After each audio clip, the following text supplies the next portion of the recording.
boxing out of Bracknell, boxing on the DAZN card in Florence, Italy, against Dario Morello for the WBO Global Belt. Follow me on Instagram, Black Panther Boxing, and Twitter, LutherClay95. All right, Luther, welcome to the channel. How are you? I'm good, man. I'm glad to be here. Fantastic. Now, you're a fighter who fights in the welterweight division. You're currently 11-1, and you've got a pretty big fight coming up on Thursday. Yeah. Yeah, over in Italy, in Florence. Yes, very, very excited about the opportunity, to make it on one of the Matchroom shows, even though it's an offshore show, but still a good opportunity because it could lead up to, further opportunities and just big exposure. That's the thing. I mean, you're no stranger to travelling because you've already fought in Lithuania, Latvia, Georgia, and now you're going to Italy. Yeah, I've been lucky to visit different places. Even in, I've only recently really started fighting at home because even when I was fighting in the UK, I was fighting in Southampton, Portsmouth, obviously the George Grove, Newbank, Manchester. So I've fought, I've just fought everywhere really. So it's a good experience for me, and I'm calm wherever I'm foreign or UK or away, wherever I'm always calm. Yeah, and when do you fly out there? Fly out there Tuesday morning. Okay. Tuesday morning, yeah. So I think there's a press conference. Yeah, the press conference on Tuesday. Yeah. We're gonna do that, and then the weigh-in is obviously the Wednesday. And how's training been going? Are you on point to make weight? Yeah, man. Training's going really good. Where I last fought in March, so I was in shape for that. And then I was meant to fight again in June. I was in training camp. The fight was done, weighed in, everything. I was meant to fight Ohio Kane for no middleweight because of a last minute cancellation. So I was meant to fight him, and then the stuff happened that I'm not really meant to speak about. So the show was cancelled on the day. Yeah. And then didn't fight. So I took a couple weeks off, and then I got back to training. So I was meant to be fighting September 29th in South Africa, actually. We were trying to work something out. Oh, way back home then? Yeah. So I was meant to fight there on the undercard of the Duma, my cousin. But this ended up getting offered, and then obviously couldn't turn it down because of this Matchroom, obviously in Italy, it's much closer, and it just better all around. So, training's gone well. Weight is good. I'm like 2 kilos, 2 kilos to go. But yeah, feeling good, really. Because you know Senior Byfield quite well, don't you? Yeah. Basically, my main sparring partner and friend. I've known Senior for a long time. Yeah. I've known him since I was 15. Because in this small area, he's from Reading, I'm from Bracknell, but yeah. Well, in your boxes, you all know each other. And what's it like sparring with him? Because he's got a very, very awkward style, hasn't he? I'll tell you what, the sparring the Senior is the hardest sparring I've ever had. Still to this day. I've sparred I've done a lot of rounds with Josh Kelly. I've recently done 16 rounds with Josh Taylor for this camp. I've sparred. I've sparred David Vanasian. I've sparred what's his name? Another boxer up in Manchester who did Felix Cash beat for the Commonwealth. He moved up. I've sparred a lot of people. I've sparred a lot of people. But a Senior is probably the hardest sparring. His style he's awkward, but he's actually really strong. He's stronger than he look like. You look at him, you think, he's not a hard puncher, but he's wiry. He's tall, wiry. He doesn't have to put a lot. He doesn't have to put effort into big swings to get power on his shots. It's that tall man strength, and he's always in shape. So he could not be in camp, but he'll be good for 10 rounds or more, sparring. So for me sparring with him, it's always great preparation. Yeah, and You mentioned about Josh Taylor. What was it like sparring him then? Yes, for this camp, obviously they did me a favour because they're not even getting ready for an orthodox fight. But my manager managed to get them to give me some rounds. I had been sparring other southpaws like Ian Weaver and stuff down in Bournemouth. But yeah, they wanted me to get him with Josh Taylor because obviously he's obviously southpaw, obviously, and he's 5'10", same height as the guy, and he throws a lot of shots, and he's aggressive as well. So yeah, it was really good sparring.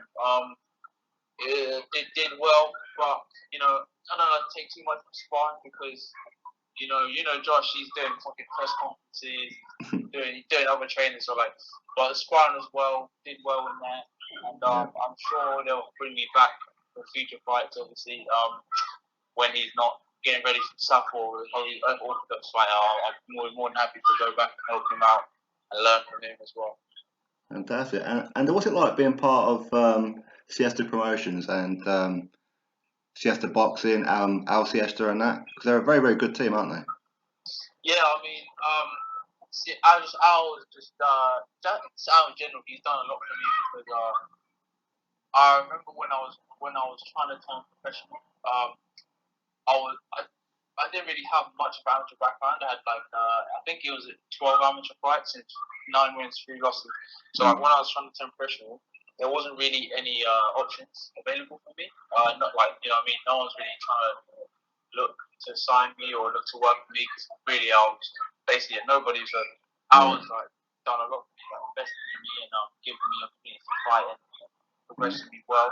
And it's a good team because it's a small team. It's a small team. It's just Al, basically Al doing everything, and then he's got another guy in the back helping him out with other stuff. But it's good because I have like a direct line of communication with him, and he pops in the gym sometimes, mainly for the sparring to see how I'm getting on. Because when he's trying to make a fight, it's good because he can be there. He can be like, okay, Luther's ready for this fight. Okay, this guy might be a bit too much because Luther's having trouble with this. Or okay, this guy is in trouble, but he can beat him because he, you know what I mean? It's good because whereas other managers, they just kind of manage you on where they want you to go. Yeah. But they're not seeing the day-to-day thing. That's a lot of people. They don't see the day-to-day. Where I have direct communication, when he has time, he pops into sparring and training and sees how I'm getting along. So when he's making the next matches, he tries to find someone that I'm gonna have trouble with. That's gonna present trouble, but I'm gonna have a way to overcome it. So it's gaining experience. Once again, like where I don't have that amateur background, I'm still figuring things out, mostly in sparring and in fights. So it's good because I'm progressing well, and somehow people seem to know my name. Yeah. Don't know how, but Siesta Boxing is great, man. Nothing bad to say. Well, I've seen Al for the last Bracknell show. I've seen him on social media. He's actually measuring out the floor for the ring and everything. So he's actually hands on in every department, isn't he? Yeah, man, he does everything. Like I said, I don't know how he works. I don't know how he does it, but he be working crazy. He does everything. He does the matchmaking. Yeah. Looking at the venues, doing it. Does everything. That's a one man team. He does have a few people helping, but mostly it's basically him. If you know how taxing this boxing thing is, like all the traveling and phone calls, and it's just a heavy job. So I don't know how he does it, but he's doing a great job, and things seem to be going well for him. Especially, I think he's just signed. He's got 5 dates in Russia now. That's right. He's doing a tournament, isn't he? Yeah, doing some sort of tournament out there, and I'm pretty sure I'll probably get on there. Hopefully. So yeah, things are going good for him. That's the thing, because I see that he's got like a lot of involvement across Europe and that as well, with like Marius Bredis, the World Boxing Super Series and all that kind of thing as well. He's almost under the radar, but a big part of boxing. Yeah, he's he has a lot of involvement. Obviously, he was managing Bredis all the way up until the second World Super Series, where Bredis took his management and promotion to Sunderland. So he was involved. He basically, so he made Bredis champion and took him from the beginning. He was also involved in David Afanasiev's early career. Yeah. And he's involved with a lot of European fighters. You might not know it. Yeah. But if you ever see like any Russians on the Matchroom shows coming in, it's because of Al. And a lot of the matchmaking on the Matchroom shows, he has a hand in that. And I think that's how I've been able to be smuggled on this show. You know what I mean? So Right. it's good. It's good for me. Well, I mean, for those who don't know Al Siesta, they would have seen him, especially at the press conferences. He does like a lot of the translations as well, doesn't he? Yeah.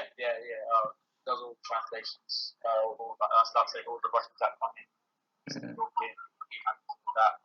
So yeah, he has a good part to play match. No, that's it. So moving forward to your show on Thursday in Italy, your opponent Dario Morello, he's 15-0. So just on the outside, he looks like a real good opponent, but when you dissect it, you're fought a better opposition than maybe what he has. Yeah, I mean, of course the record is good. Like undefeated record is nice. But when you do go into it, I have fought more. I think I have fought more credible opponents. I've took more harder opponents. Like the last guy I fought, not O'Shane Clark, but the guy before Yaha. After I beat him, he went and beat 4 people on the trot, and he's now French champion, and he beat an undefeated 17-0 French. It's just, you know what I mean? And obviously, I've fought Guido. Guido is a journeyman, but he's no bum. Like I made Guido. I made the Guido very fight, and no one knows that I was actually ill that fight. I threw up before the fight, and I was worried. I was worried that I wasn't going to be able to, because I've seen Guido like really, walk through people, but I handled it so easily on my and I was sick. And after the fight, Guido come into my corner. I said, "You hurt me so bad in the first round, but you didn't know. You need to work on your finishing." Right. And that's something I've had a problem with. Like, I'm not I'm a hard puncher, but I'm not. I wouldn't say like I punch with intent. Like I'll just put punches out there, and sometimes I hurt people, but because I'm not focusing on it, or like I'm not throwing a shot with the 100% intent, or I always have problem finishing people and getting through that I should be getting. So like that comes with experience, though, doesn't it?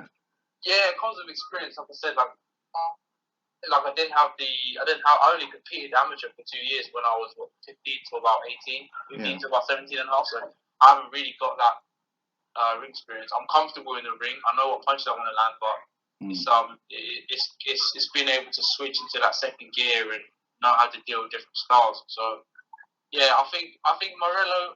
I think he's gonna be a game fighter, and he's tricky because I think he's a switch hitter. He's listed as an orthodox, but I've seen him fight southpaw. Right. So he's a switcher, so it's gonna be tricky.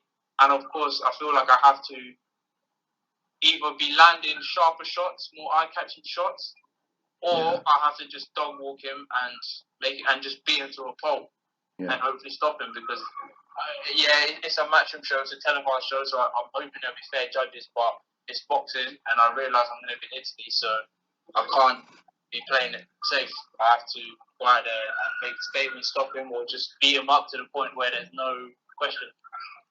That's what I was going to say to you, because while he is an Italian fighter, he has been on the last 2 Matchroom Italy shows, hasn't he? Yeah, of course, and I realise that. Like I said, I wouldn't say I'm a victim of bad decisioning, but my last fight, the fight that I did lose, at best it should have been a draw. But you know, I've been in that position where I've fought away, and I've been a victim of thinking, okay, it's going to be fair judges. I'm just going to go in and do my thing. No, when you fight, you got when you are fighting, not just away, but you got to make it as clear as possible. And when you're fighting away, you've got to make sure that you leave no doubt whether you stop the guy or you beat him up so badly, and the fight is so clear that there is no questions, and you know what I mean. So that's really what I'm focused. One of the things that I like about your style is it's the kind of style that I wish a lot of other up and coming through prospects, if we can call them that, is you may not always get a knockout, but you go the rounds, and long term, that's going to benefit you for when you're really put into the deep end. Yeah. I mean, the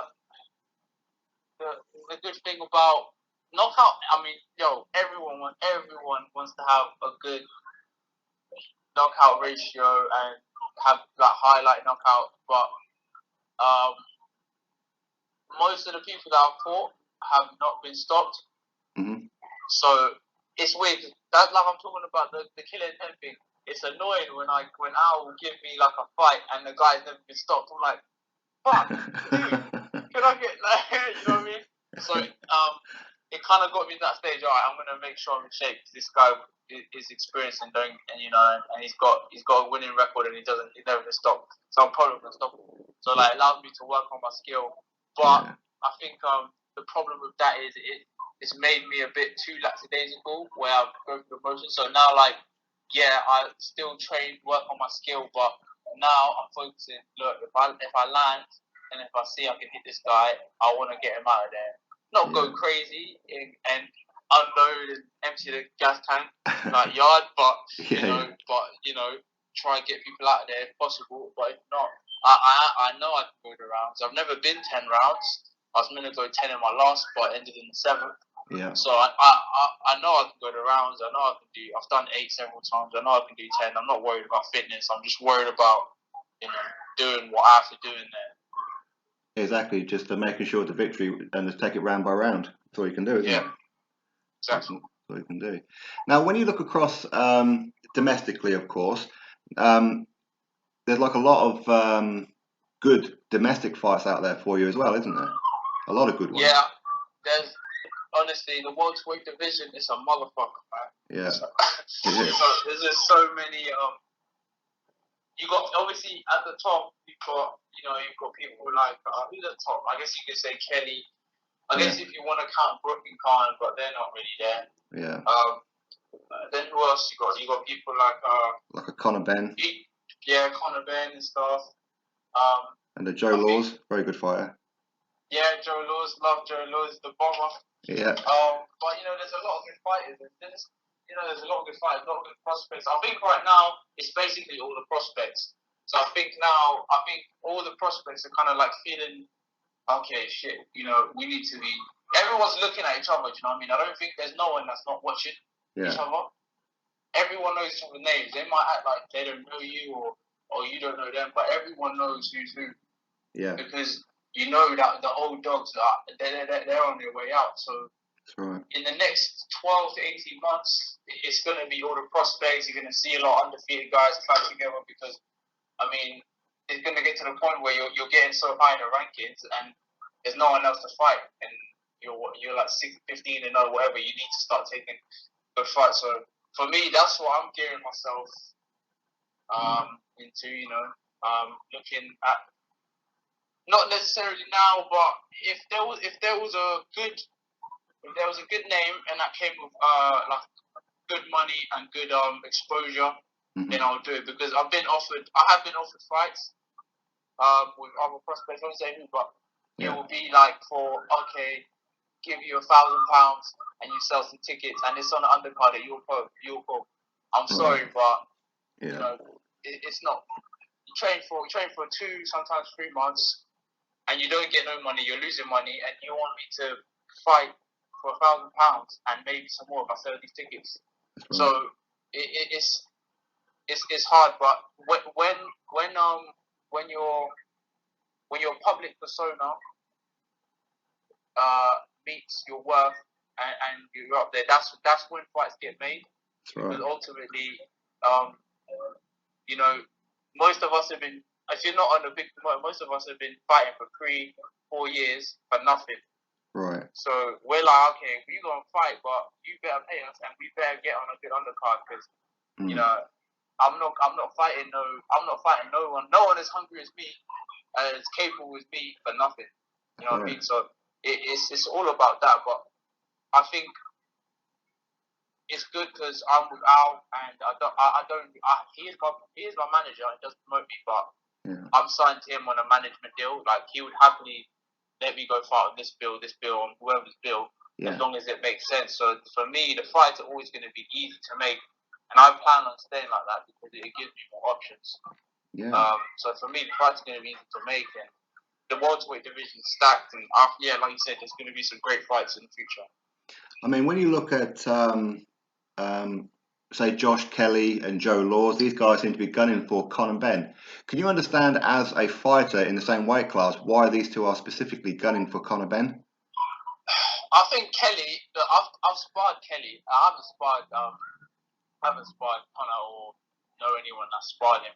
But I don't think Kelly's gunning. Like, if you think about it, I find the conversation of Kelly Benn nonsensical and quite laughable because Kelly's top 20 in the world. Connor Benn is my level, and was struggling with Cedric Paynard and stuff. And yeah, last fight he looked good and he took that guy out, but bro, he lost that first round and he was getting touched up. And I've done God knows how many rounds with Kelly. I can't get to Kelly. Like, for real. He's very awkward, isn't he? Yeah, dude. This is when I found out with Styles. I can go spar Josh Taylor, and I think pound for pound, Josh Taylor's a better fighter than Kelly. Sure. But I can hit Taylor, right? I can go back and forth with Taylor. I can feel good. I can leave the spar and be like, that was a good spar. I got a good work in. Yeah. I go spar Kelly, and I was like, that was just a waste of my time because I've just been hitting air, and he hasn't been hitting me clean, only because I've been making sure he don't make me look like a fool, but I can't get nothing off. So it's like I don't see how Ben at this current time, but you never know what can change in 12 months. You never know how Ben's gonna fill out and his box experience gonna grow. So you can't write him off. But at this current time and place, they're not even within the same realm of skill or conversation. But I understand it's been built up, and it won't happen anytime soon. It won't happen within the next year, that's for sure. Yeah. But I can see why they talk about it because they want some sort of super fight. Because obviously we need more stars, we need more British what do they call it? What do they call it? Domestic super fights. So that's why. Yeah. And I can see why someone like Joe Laws and Connor Benn. Mm-hmm. Yeah, that's a cracking fight because it's similar. Like, I don't know about skill level. I think Joe Laws has done more as an amateur, but his style would mesh well with Connor Benn.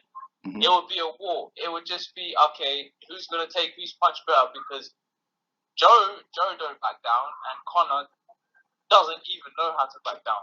Right.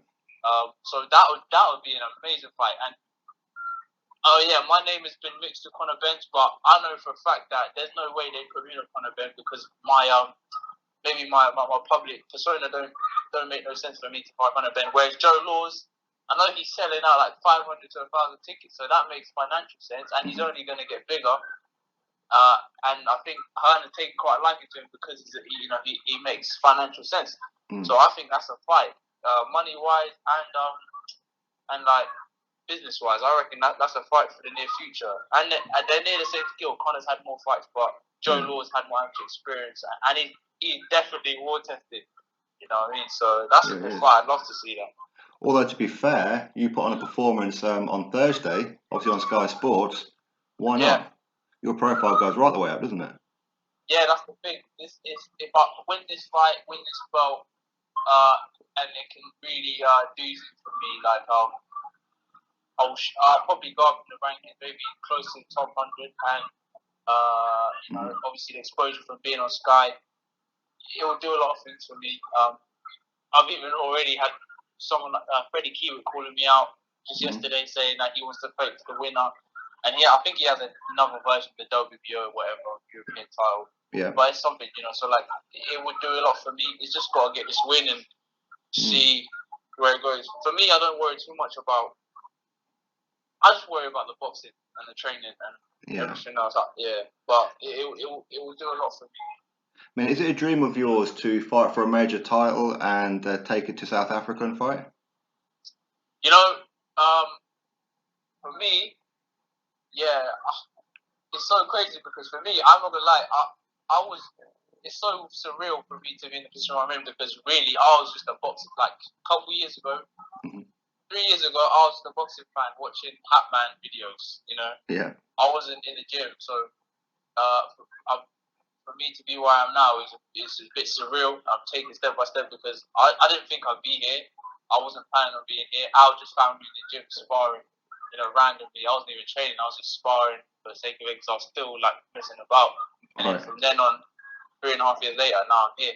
So it is a dream for me. It's not this. I wouldn't say it's a dream. It is a dream, but I don't really. It's something in the back of my mind. So right now, I'm not with the British, so I can't fight for a British title. Okay, so I'm yeah, I can, but I haven't got the license. I haven't sorted out my license. I've got a European license. So right now, I'm aiming to go down like Commonwealth, then EBU route, then slowly go up and try and get some, you know, obviously one day hopefully fight for that, like you said, the world title, and I'm fighting South Africa. That's something I'm trying to do for the next year, 2020. That's something I'm trying to do. Oh, that'd be fantastic if you can do it. But of course, at the very, very top end of your division, in a couple of weeks' time, you've got Errol Spence Jr, Shawn Porter. You looking forward to that one? Yeah, that's a fight. I'm gonna lean with obviously Errol Spence. Yeah. My favorite fight at the moment. Shawn Porter is also my favorite fight. My second favorite probably in the welterweight. No. It's probably Errol. No, it's probably Terence Crawford, Errol Spence, then Shawn Porter, then Danny Garcia. Like I like those fighters in the welterweight division. Yeah. But I just think Errol Spence is gonna. Sorry, yeah, Rushy House is the next one. Yeah, next one. Nah, you can't drive it.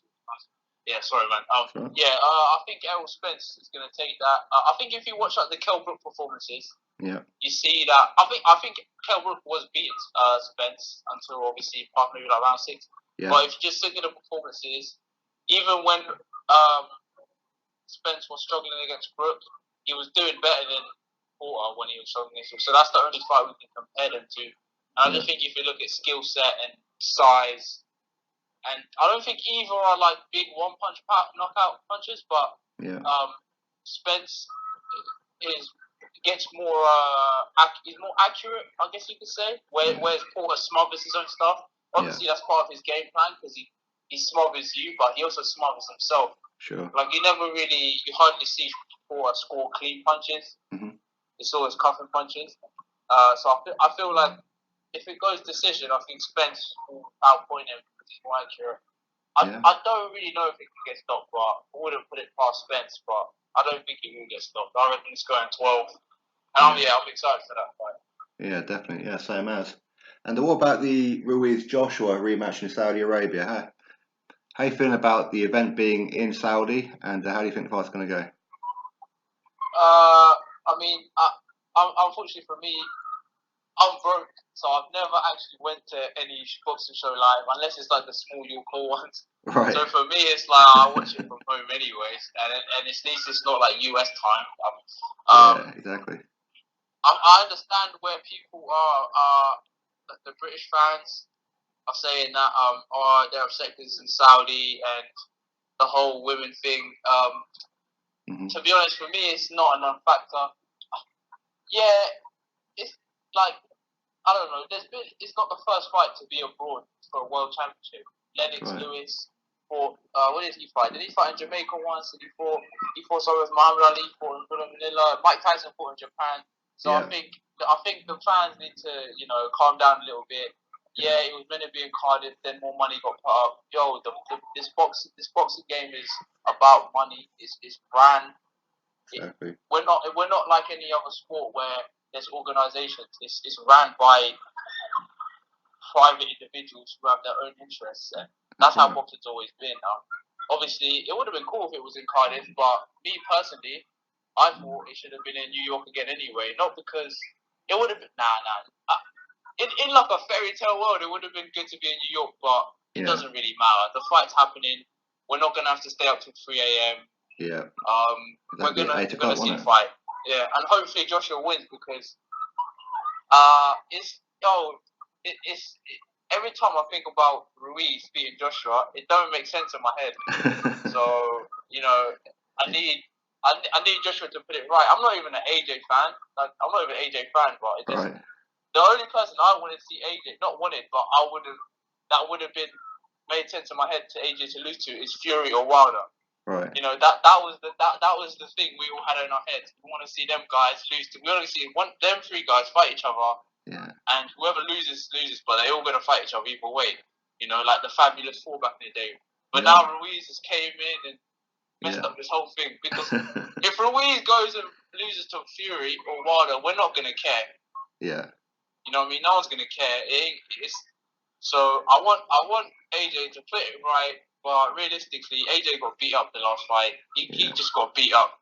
Yeah, I'm a boxer. I've been beat up in sparring before, and I'll man, I just got my ass beat, And he got beat up. He didn't get caught with a lucky punch. He got caught with a punch, and then he couldn't recover. All the rumors about stuff, it doesn't matter. Boxers, I've been hurt before in sparring. You fucking feel daisy, and you go in your corner, rest 60 seconds, and you go back out. Yeah. If you recover, it's good. If not, you get knocked out, unfortunately. Yeah. This is the sport we're in. We all, as a boxer, that you might get concussed, you might die, but it's something you've already accepted. So all the other stuff I don't care about. I just want Joshua to win, whether he will or not. I'm leaning towards Ruiz. Okay. But I want Joshua to win. I want Joshua to win. Because I personally don't think you get beat up like that, and it's just a fluke. Like, there might have things that gone on in camp. Yeah. But when someone beats you up, you know they beat you up. Yeah. But in Joshua's head, there might have been things that gone wrong. We never know. Like, I remember one fight, I broke up with my girlfriend. And I went into the fight. I was so emotionally distraught. Right. I didn't even think about fighting. I still won the fight, but it's little things like that. They can, and they will have an effect on you. Yeah. But that's for him to know. But for us as a boxing fans, we just gotta be like, yeah, you got beat up, so you're either gonna beat him up or he's gonna beat you again. That's it. But I hope Joshua wins, because I want to fight on the Joshua undercard. Yeah. Of course. It's as you said there, though, that I think a lot of fighters, they forget about that point that you've just made, where you said that you got beat up in sparring. That's where you're supposed to get beat up. Behind closed doors, so it doesn't happen on the big stage. But there's a lot of fighters, and I know quite a few of them, who don't put it all in their sparring because they're worried about getting beaten up. So when it gets put on them on the live night, they fall apart. Yeah, you see, with me, that's how I've come up. I've caught an endless amount of arse whipping in sparring, unfortunately. But I've learned a lot from this.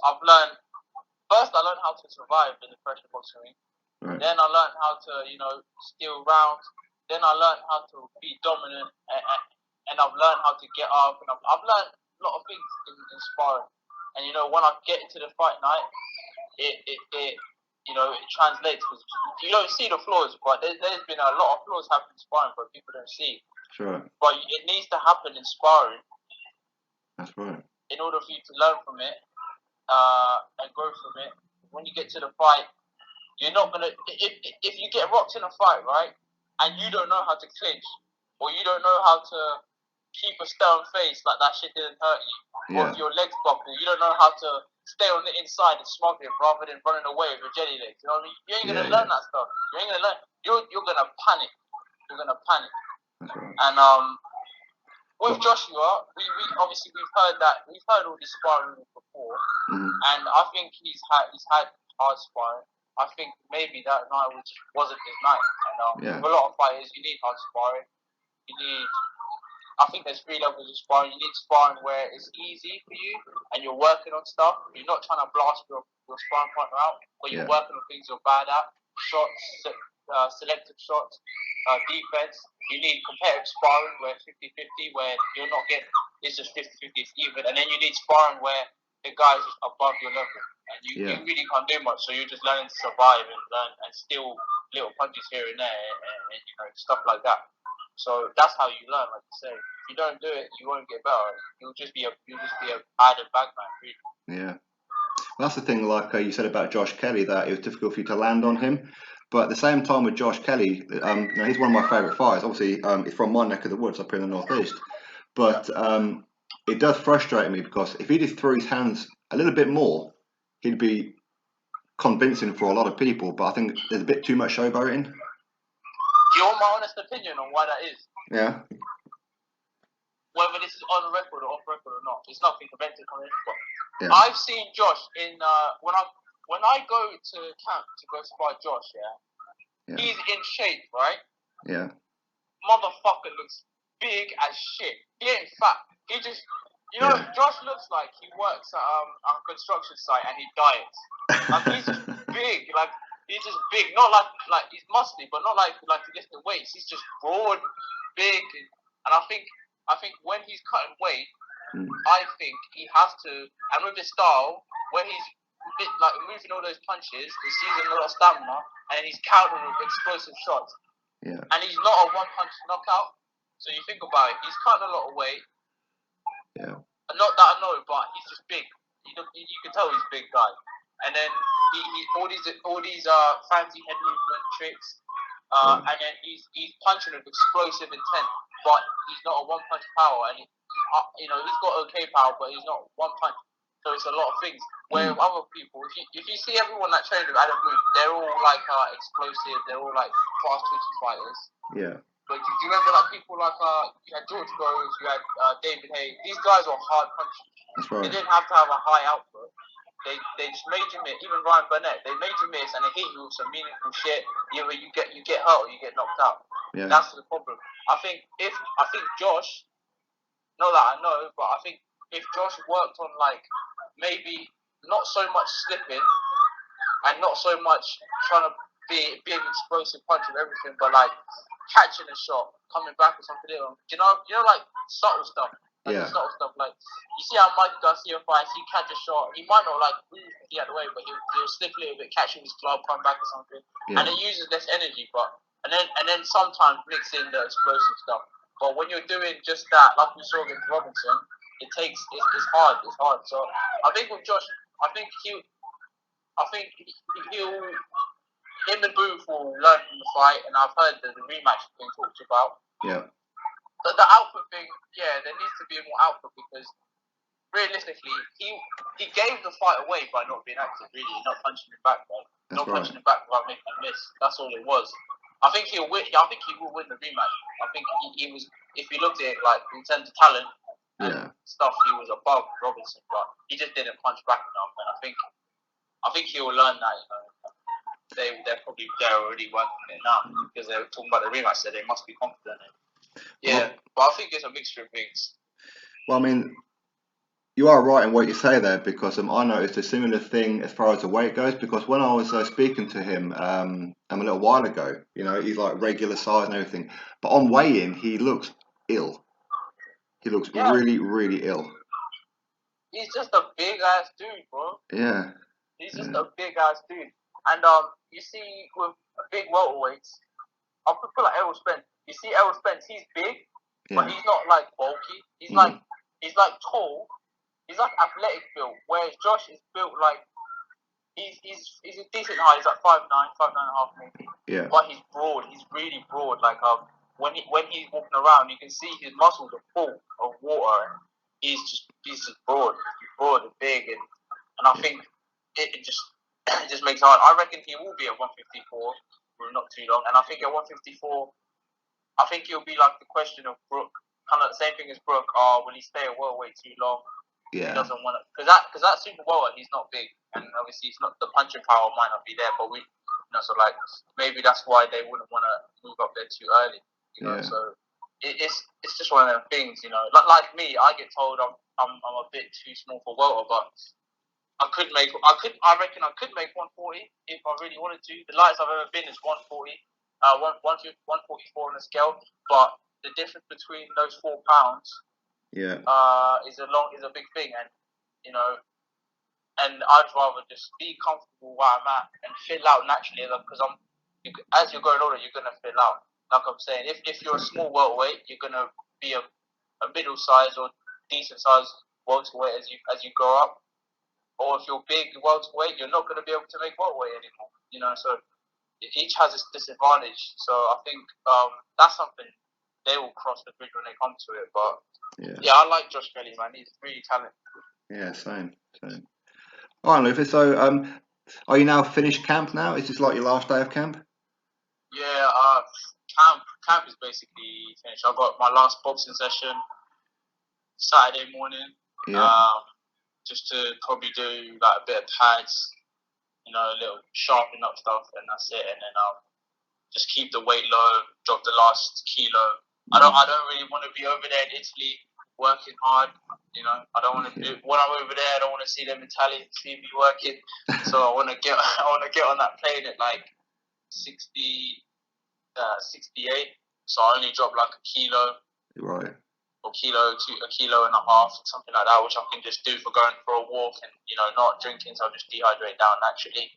You know, so everything's done now. It's just you know, stay disciplined and chill, relax my body, relax my mind, and get ready for it. Actually, whereabouts are you on the card? Are you the chief support, or you're the chief support to the chief support? Let me look at the card. I feel like it's Sam Eggington, and then I think I'm on next because I don't really know. I haven't really thought about it. I never even think about stuff like that. Just put the gloves on, let me fight. Yeah, but I think I am the chief support, which is really cool.